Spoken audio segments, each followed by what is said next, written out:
मित्रांनो, बोर्डाची परीक्षा सुरू होत आहे लवकरच आणि पेपर सुरू होण्याच्या 1 तास अगोदर विद्यार्थ्याची मनस्थिती अतिशय धकधुकीची असते. कारण हृदयाचे ठोके धड, धड, धड, धड वाढत राहतात. काय होईल, काय नाही होईल असा एक प्रश्न असतो आपल्या डोळ्यासमोर. पण प्रत्येक पेपर सुरू होण्याच्या 1 तास अगोदर अशीच परिस्थिती असते. आता ह्या 1 तास अगोदर काही मुलं आहे ना, अशा काही चुका करतात, ज्या चुका केल्यामुळं पेपर उलट अवघड जातो आणि आपल्याला पेपर लिहिताना प्रश्नांची उत्तरं आठवत नाही. आणि अशा काही गोष्टी आपण जर केल्या, चांगल्या गोष्टी जर केल्या, ज्या काही गोष्टी आहेत चांगल्या, त्या जर आपण केल्या, तर त्या केल्यामुळे आपल्याला पेपर चांगला जाऊ शकतो. शांतपणे आपण पेपर लिहू शकतो. म्हणजे अशा कुठल्या चुका आहेत, की ज्या आपण टाळल्या पाहिजेत 1 तास अगोदर, 1-2 तास अगोदर आणि अशा कुठल्या गोष्टी आहेत, की ज्या आपण केल्या पाहिजेत. यावर आज आपण चर्चा करणार आहोत. 10वी बोर्डाची परीक्षा देत असाल किंवा 12वीची बोर्डाची परीक्षा देत असाल, तर ही व्हिडिओ तुमच्यासाठी अतिशय महत्त्वपूर्ण आहे. संपूर्ण व्हिडिओ बघा. छोटीच 5-10 मिनिटाची व्हिडिओ, पण खूप उपयोगाची आहे. बघा पेपरच्या 1 तास आधी, परीक्षेच्या 1 तास आधी आपण काय वाचलं पाहिजे आणि काय टाळलं पाहिजे, हे आपण सुरुवातीला बघूया. बघा सगळ्यात पहिला महत्त्वाचा मुद्दा, पुनरावलोकन थांबवा. म्हणजे या क्षणी नवीन काही वाचणं किंवा कठीण टॉपिक वाचणं थांबवा. पेपरच्या 1 तास अगोदर खूप सारा गोंधळ उडू शकतो. आपण टॉपिक वाचल्यामुळे म्हणजे ज्या गोष्टी आपल्यासाठी नवीन आहेत, अशा गोष्टी वाचणं तर टाळा. ॲक्चुअली जुन्या पण गोष्टी वाचू नका. काहीच वाचलं नाही पाहिजे. कारण वाचल्यामुळे काय होतं माहिती का? शेवटच्या क्षणी वाचलेलं आठवत नाही, उलट आपला तणाव वाढतो. शेवटच्या क्षणी घाईघाईमध्ये आपण वाचतो. एखादा मुलगा म्हणतो, "अरे, हा 5वा प्रश्न खूप इम्पोर्टंट आहे." मग आपण पेपर 11 वाजता आणि 10 वाजता संवाद आला, तो 5वा प्रश्न आपण वाचत बसतो, पाठ करत बसतो. तो पाठ करण्याच्या नादात कधी-कधी तणाव वाढतो, थोडंसं डिप्रेशन वाटतं. वर्गामध्ये गेल्यामुळे आपल्याला असं वाटतं, की "अरे, माझा 5वा जो 5 नंबरचा जो प्रश्न माझ्या मित्रांनी सांगितला होता, तो मला आठवत नाहीये. तो आता मी कसा आठवू? माझ्या लक्षात येत नाहीये तो प्रश्न." त्यामुळे काय होतं, की थोड्या फार प्रमाणामध्ये तुमचं डिप्रेशन वाढू शकतो शेवटच्या 1 तासात अभ्यास केल्यामुळे. त्यामुळे शेवटच्या 1 तासामध्ये नवीन काही वाचू नका. आणि जे झालंय ना मित्रांनो, ते उत्तर आपलं काय होतं, जे झाले आहे ते उत्तर झाले आहे हा विश्वास ठेवा. बघा, काय करायचं जे झालंय ते उत्तम झालंय. म्हणजे आतापर्यंत जो आपला अभ्यास झालेला आहे, तो उत्तम झालाय. एवढंच लक्षात घ्या. आता मला नवीन अभ्यास करायची काही गरज नाहीये शेवटच्या 1 तासामध्ये. एवढं मित्रांनो लक्षात घ्या, की शेवटच्या 1 तासामध्ये अजिबात कुठलंही पान वाचू नका. एकदम रिलॅक्स राहणं गरजेचं आहे. शेवटच्या 1 तासामध्ये जर आपण वाचत बसलो, तर गोंधळ वाढू वाढू शकतो, डिप्रेशन वाढू शकतं. याचा पेपरवरती अतिशय वाईट परिणाम होतो, हे लक्षात घ्या. आणखी काही महत्त्वाचे मुद्दे, की शांत आणि सकारात्मक राहा. मग काय केलं पाहिजे? तर शांत राहिलं पाहिजे. बघा पेपरच्या 1 तास अगोदर परीक्षा केंद्राजवळ हॉलमध्ये जाण्यापूर्वी 5 मिनिटे शांतपणे बसा. गर्दी आणि गप्पांपासून दूर राहा. डोळे मिटून दीर्घ श्वास घ्या. त्याचबरोबर स्वतःला सांगा, "माझी तयारी झाली आहे आणि मी शांतपणे परीक्षा देणार आहे." बघा पेपरला ज्यावेळेस तुम्ही जाता, माझं तर असं मत आहे, की पेपरला जाताना काही वह्या पुस्तकं घेऊन जाऊ नका, फक्त पॅड घेऊन जा. मस्त एकदम असे राजासारखी शाळेतल्या त्या तुमच्या पहिली ग्राउंडमध्ये एंट्री मारा शांतपैकी. ग्राउंडमध्ये एंट्री मारल्यानंतर तुमची जी काही बॅग आहे ती वर्गाच्या बाहेर आपण ठेवतो. एकदम शांत रिलॅक्स व्हायचं, दीर्घ श्वास घ्यायचा आहे आणि आतमध्ये वर्गामध्ये जाऊन तुम्ही तुमच्या बाकावर शांतपणे बसायचं. बॅग तुमची बाहेर, तुम्ही शांतपणे बेंचवर डोकं टेकून मस्त बसायचं आहे आणि दीर्घ श्वास घ्यायचा आहे.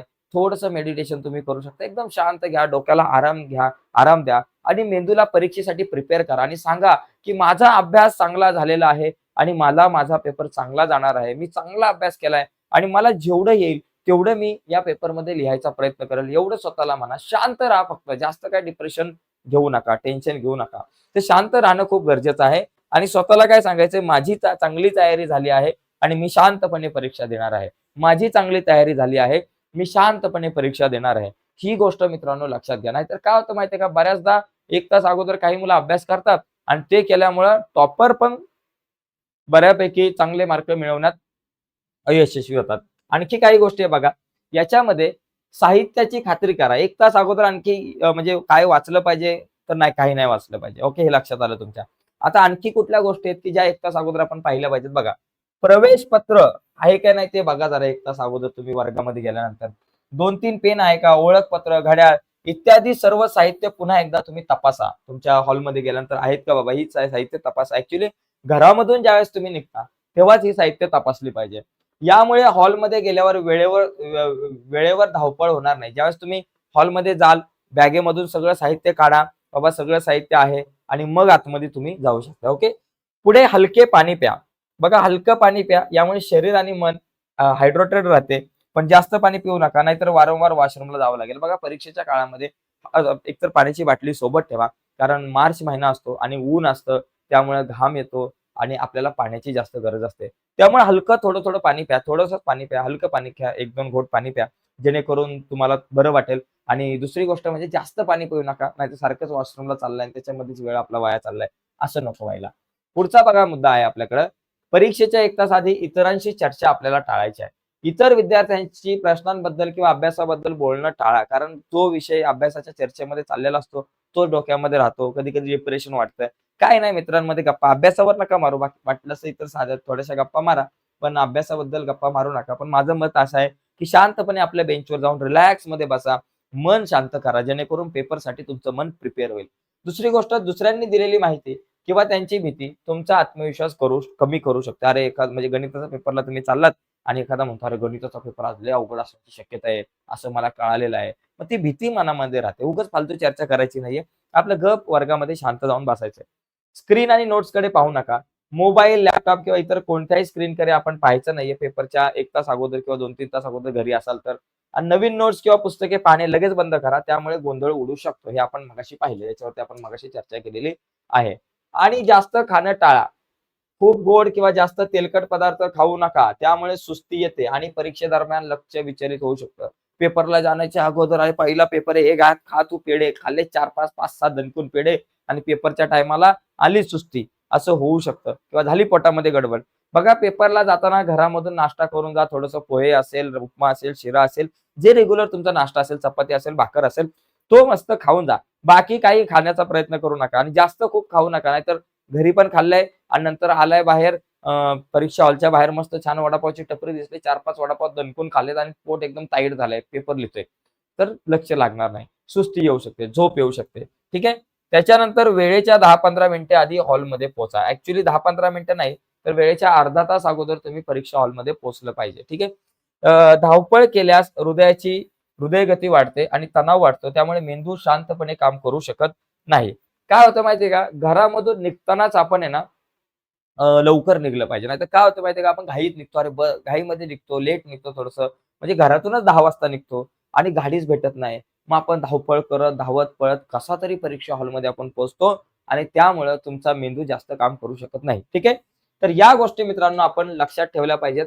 या खूप इम्पोर्टंट गोष्टी आहेत. त्याच्यामध्ये आणखी एक गोष्ट लक्षात घ्या. आता पेपरमध्ये ज्यावेळेस तुम्ही म्हणजे पेपर तुमच्या हातामध्ये येईल. आता 1 तास अगोदर काय करायचं ते तुमच्या लक्षात आलं. आता पेपर हातात आल्यानंतर तुम्हाला काय करायचंय फायनल स्टेप बघा. पहिला प्रश्न निवडा. जो प्रश्न तुम्हाला सर्वात सोपा वाटतो त्याने सुरुवात करण्याची योजना बनवा. म्हणजे पेपर तुमच्या हातात आल्यानंतर आता 1 तास अगोदर काय करायचं आपण बघितलं. आता पेपर हातात आल्यानंतर तुम्ही काय करू शकता, एवढी एकच स्लाईड आहे. या 3-4 मुद्द्यांमध्ये आपण आपला विषय संपवू, की जो प्रश्न तुम्हाला सगळ्यात आधी येतो, जो सोपा वाटतो तो प्रश्न तुम्ही लिहा. त्या प्रश्नाचं उत्तर लिहा. शक्यतो जी सिक्वेन्स तुमच्या प्रश्नपत्रिकेमध्ये आहे त्या सिक्वेन्सनेच तुम्ही लिहा. कारण कसं सगळे सोपे प्रश्न अगोदर असतात प्रत्येक पेपरमध्ये. जसं की गणित भाग 1 आणि 2 मध्ये पहिलेच मल्टिपल चॉईस क्वेश्चन असतात, बहुपर्यायी प्रश्न असतात आणि इतिहास, भूगोल असेल, विज्ञान असेल, याच्यामध्ये सुरुवातीला रिकाम्या जागा असतात. म्हणजे तो जो सिक्वेन्स आहे त्यानुसारच तुम्ही सोडवलं तरी चालू शकतं. बघा, याच्यानंतर उत्तरपत्रिका जी आहे ती व्यवस्थित भरायची. उत्तरपत्रिकेमध्ये नाव, रोल नंबर आणि इतर आवश्यक माहिती जी आहे ना, ती शांतपणे आणि अचूक भरा. घाई गडबडीमध्ये अजिबात भरू नका. तुमचं हॉल तिकीट समोर ठेवा. ही सगळी माहिती भरल्यानंतर भरत असताना हॉल तिकीट समोर ठेवायचं. हॉल तिकीट मधला तुमचा सीट नंबर जसाच्या तसा भरा. केंद्र क्रमांक जसाच्या तसं भरा. त्याचबरोबर जी काही इतर माहिती आहे, तुमचा जो काही नंबर आहे, रोल नंबर, तो तुम्हाला तुमच्या म्हणजे 2 अंकामध्ये आणि अक्षरामध्ये लिहावा लागतो. अंकामध्ये लिहिल्यानंतर अक्षरामध्ये लिहिताना इंग्रजीमध्ये ते ऑलरेडी दिलेलं असेल तुमच्या हॉल तिकीटवरती. तसाच्या तसा बघून व्यवस्थित तो लिहा. आणि प्रश्नपत्रिका वाचा सुरुवातीला. प्रश्न हातात आल्यानंतर एकतर 10 मिनिटं, 5-10 मिनिटं सुरुवातीचे ना संपूर्ण प्रश्नपत्रिका वाचण्यास द्या. म्हणजे संपूर्ण प्रश्नपत्रिका वाचा आणि वाचून ठरवा मला कुठला प्रश्न अगोदर लिहायचा आहे आणि संपूर्ण प्रश्नपत्रिका लिहून झाल्यानंतर शेवटी 10 मिनिटं ठेवा. त्या 10 मिनिटांमध्ये तपासा की माझे सगळे प्रश्नांची उत्तरं लिहून झालेत की नाही. ठीक आहे? तर आजच्या या चर्चेमध्ये मित्रांनो इथेच थांबूयात. नक्कीच तुम्हाला ही व्हिडिओ आवडली असेल तर व्हिडिओला लाईक करा आणि नवीन असाल तर चॅनल सबस्क्राईब करून त्या बाजूला असलेलं बेलचं बटन दाबायला विसरू नका. सगळ्यात महत्त्वाची एक गोष्ट मित्रांनो आणखी मला एक सांगायची आहे, की तुम्हाला जर तयारी करायची असेल बोर्डाच्या परीक्षेची तर तुमच्याकडे प्रश्नपत्रिका असणं खूप गरजेचं आहे बोर्डाच्या. आणि या प्रश्नपत्रिका जर नसतील तर काळजी करू नका. व्हिडिओच्या खाली डिस्क्रिप्शनमध्ये मी लिंक दिलेली आहेत. त्या लिंकवर क्लिक करून तुम्ही सगळ्या विषयांच्या प्रश्नपत्रिका डाउनलोड करू शकताय आणि त्याचबरोबर इम्पोर्टंट नोट्स हव्या असतील तुम्हाला काही विषयांच्या, तर त्याची लिंक सुद्धा व्हिडिओच्या खाली डिस्क्रिप्शनमध्ये आहे. त्या लिंकवर क्लिक करून तुम्ही इतर सगळ्या विषयांच्या नोट्स ज्या आहेत त्या डाउनलोड करू शकताय. तर आता सध्या तरी इथेच थांबूयात. बाय मित्रांनो. धन्यवाद सर्वांना.